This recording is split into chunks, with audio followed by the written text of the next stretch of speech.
You know, nobody that I've talked to in my district, the area I represent, the folks I represent in local Harris County, has said therefore that this particular project or anything having to do with TTC, not one.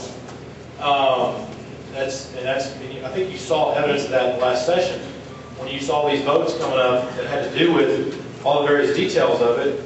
Basically, the executive branch was kind of getting run over on every vote by probably 90% of the votes were against this kind of stuff. And I think what the legislature is reflecting is that the people of Texas were not shot straight with, and there was a lot of stealth and a lot of sort of secretive stuff going on that I think is going to have to be probed, like, for example, the relationship with the federal government in this deal, and frankly, the relationships with international governments in this deal. This is what it looks like to me and to some the other legislators, like Representative Colcourse and others.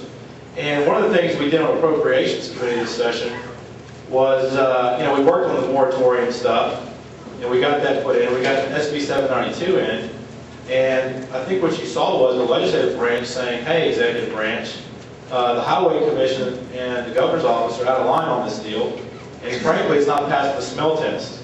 And what you have now with the legislature, the position the Highway Commission is in, is it now has a credibility standing that's right at hat with the Lottery Commission. And what you're going to see in the next 12 months, while TXDOT goes through sunset, and while we got the Speaker and Lieutenant Governor last week to order a full-fledged audit of TXDOT, because there's a lot of money missing, you're going to see Texans get up and not just talk about I-69, but put a stop to the whole program of the TTC. That's what you're going to see.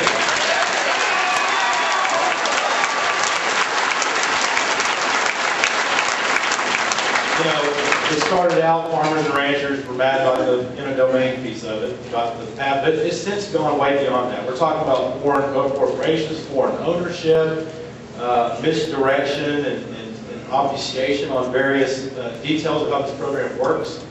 And I can tell you, as a member of Appropriations, you're going to see some appropriation members like Harper Brown, Colcourse, and others. If this doesn't get handled by the Highway Commission itself, you're going to see some of us zero out TXDOT's budget until they undo this.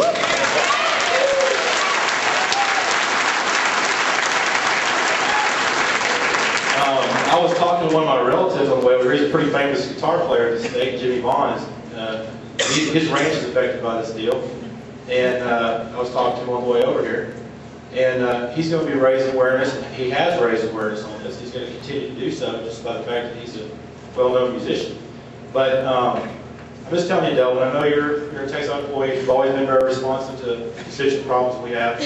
But the Commission, the executive branch, need to understand that last session was just the first step. And the next session, it's like a forest fire. I mean, look at this. I have had physical threats from people about this issue.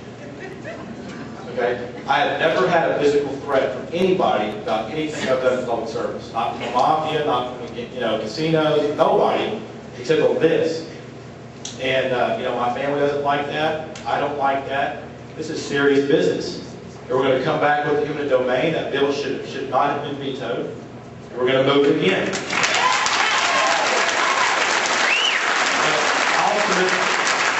I'll submit the rest of my comments in writing, and you'll be hearing a lot from me in the next few months. Thanks.